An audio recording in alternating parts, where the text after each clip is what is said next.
Well, hello everybody. Happy Sunday. My name is Brianna Bernard and I lost 100 pounds in 1 year.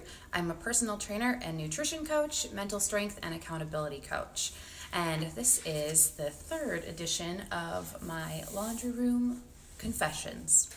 Today I want to talk to you guys about some different things that you can do to jumpstart your weight loss this week. And so one of the things that I initially did that helped me get on the right track was to start logging my food in MyFitnessPal. And I tried to put in everything that I drink every day, and I was really honest about it, which is the hardest part because those calculators don't lie. And it's very eye-opening to see what you're actually consuming every day and to see the types of foods, how much you're eating, because you have to enter all of that information. So it's helpful because it's really educational, and over time it taught me not only these are the types of foods that I'm eating, but how many grams of protein are in it, and what is the calorie content, and how many grams of fat, how many grams of sugar. And over time, you learn that we eat a lot of the same things over and over. We really are creatures of habit, and it's not like most of us are eating hundreds of different things every week. We tend to kind of stick to the same 20 things, and we just put them in rotation. So it gets really simple to see, hey, you know what? I'm consuming 30 grams of protein at lunch every day. And over time, it's not something you have to continue doing forever.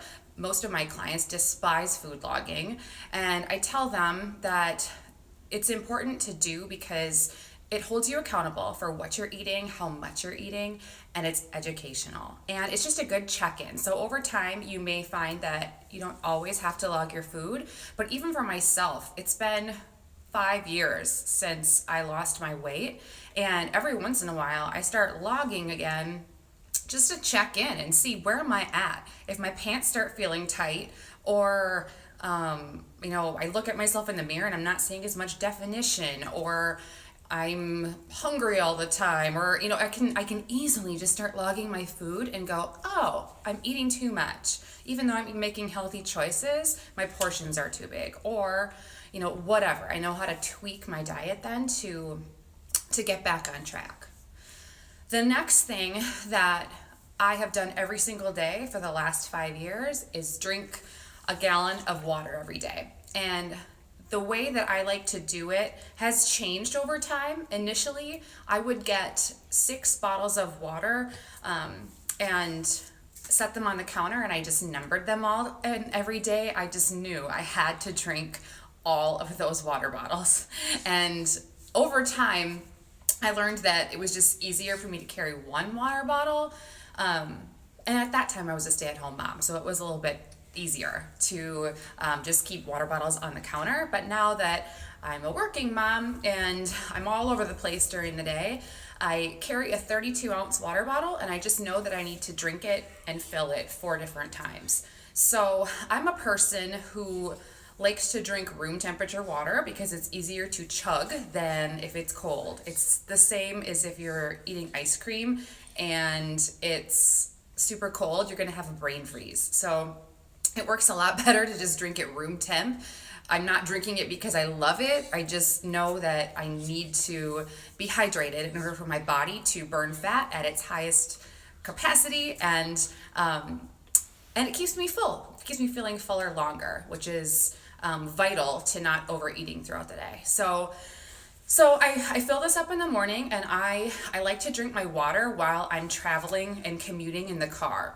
So I will fill this in the morning and drink 1 whole water bottle before I leave my house. Then I'll fill it again, and on my way to bring Ty to school, I drink a whole water bottle. Then when I go pick him up from school, I drink another whole water bottle. And then on my way home at night, I will drink 1 more water bottle. And that way I know that I'm definitely gonna get this in. And it's awesome because in the car, I know, okay, I'm gonna be in the car for 20 minutes. I can just chug this, and then whenever I get to where I'm going, I will have to go to the bathroom maybe once, but if you sip water all day, you're gonna pee all day. If you chug it and get it over with, then you're gonna go once or twice and it's not gonna be this like lingering thing. You're just done.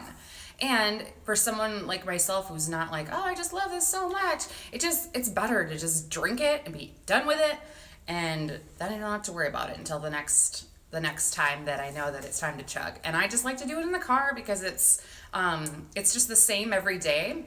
It's no different than brushing my teeth every morning and before bed at night. I just know that when I get in the car, that's when I chug water, and then it's over with. It's not a big deal. So find a designated time, because otherwise it's going to be 8 o'clock at night and you're going to go, crap, I've drank 5 ounces of water today and now I'm going to be up peeing all night because I have to start chugging right now. So get it over with earlier in your day so that you're not up in the middle of the night.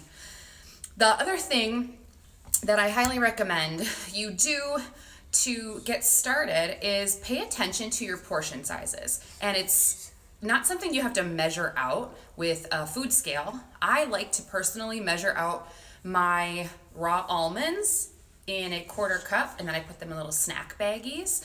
And I also like to measure out my protein, because I will overeat the crap out of both of those things if I don't.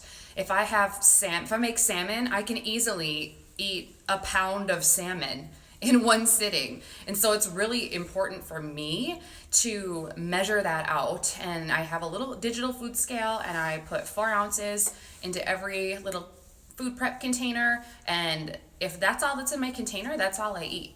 But if it's in one huge bowl in the fridge, look out, because that whole thing's gonna go down in one sitting. And it's the same for almonds. I am crazy when it comes to buying things in bulk, and if I don't put them in little containers right away, I will handful after handful eat all the almonds. And pretty soon I've eaten like 7,000 calories in almonds in one sitting. So for whatever reason, putting them in a snack size baggie and having them pre-measured keeps me from binging on food, even if it's healthy. So a portion you can measure with just the size of your hand.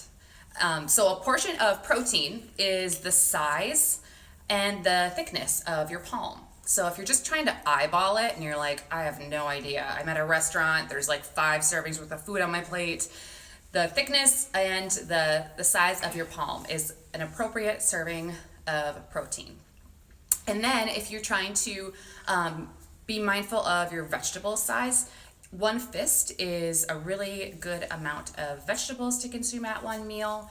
If you are trying to measure out a healthy fat, which could be avocado, it could be olive oil, could be grapeseed oil, could be coconut oil, even like raw nuts is a great source of healthy fat. That is the size of your thumb.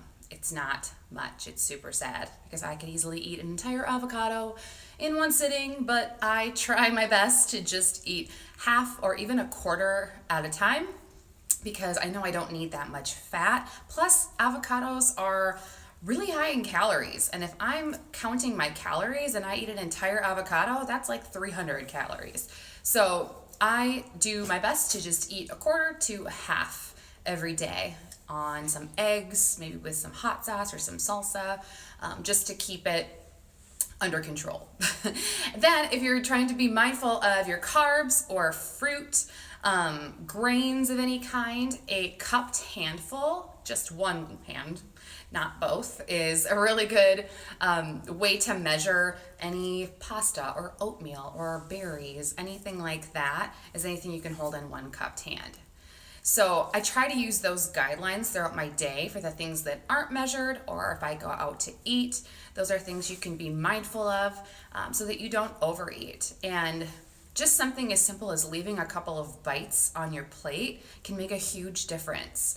I read an article about a nutritionist who had a client who weighed about 400 pounds, and he went through the drive-thru every single day and ordered 3 large burgers, a large fry, and a large Coke. And he told his nutritionist, I know this is terrible, I really shouldn't be doing this. And she said, there's no way you're going to cold turkey this. If this is what you do every day, we need to take this in baby steps to get you down to where you need to be. So she said, instead of not ordering it, go to the drive-thru still if you want, but instead, I want you to leave 2 bites on your plate. So the next day, the whole next week, he went through the drive-thru, ordered the exact same thing, the burgers, the fries, the Coke, and he left 2 bites on his plate and he lost weight. He went back to his nutritionist and she said, this week I want you to leave 4 bites on your plate. And he did the same thing. He ate the same drive-thru meal, left 4 bites, he lost more weight. It's just about creating a deficit. So find what works best for you. Those are 3 great tips for ways to get started this week, and take it one step at a time. You don't need to make every change at once. You're more likely to set yourself up for failure if you try to change it all at the same time. So pick 1 or 2 things and practice the crap out of them and get so good at those habits until it becomes your new normal, and then add in something new. Hope you guys are having an awesome weekend. Thank you for joining me for Laundry Room Confessions, and I will talk to you soon.